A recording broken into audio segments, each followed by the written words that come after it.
the angel of Mastema, who acts according to the will of God, denounces evil, accuses and provokes the human race.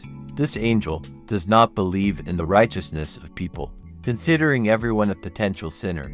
Therefore, with the permission of God, he tests everyone. He is subject to demons, who help to rebuke the human race and point out its sinfulness to the Lord.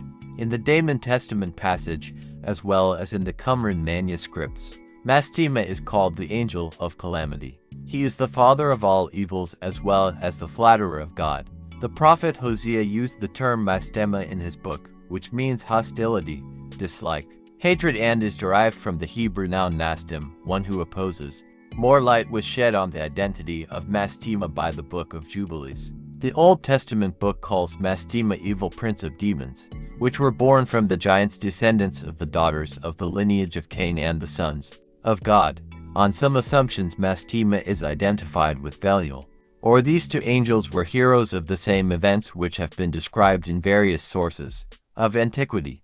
Based on various writings, Mastema has no relation to the archangel Satanael, which is present in the Book of Enoch and is described as the main angel at the angel's observers, who later, along with Azazel, were expelled from heaven.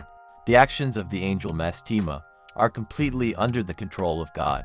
He fulfills the commissions of God. He acts as an adversary and resembles Satan, who was described in the Book of Job.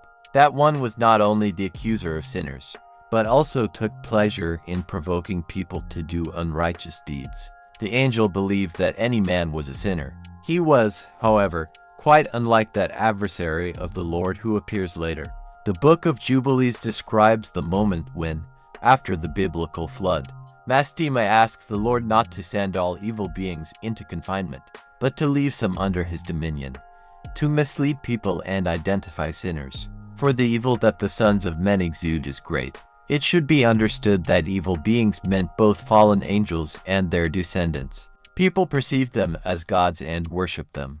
Thus, Mastema, with the permission of God, corrupted, deceived, and tempted mankind. Mastema brought a bird plague upon the land in the 3rd century BC, and later he took on Abraham, advising God to test him.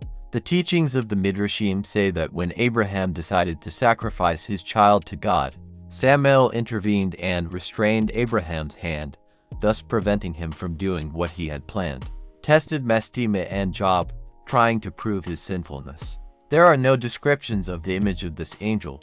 However, any prince of demons as a rule appears in the image of a creature with horns, fangs, tail, and pitchforks. If we take into account the fact that this character is more often referred to as an angel, probably angelic appearance he should be.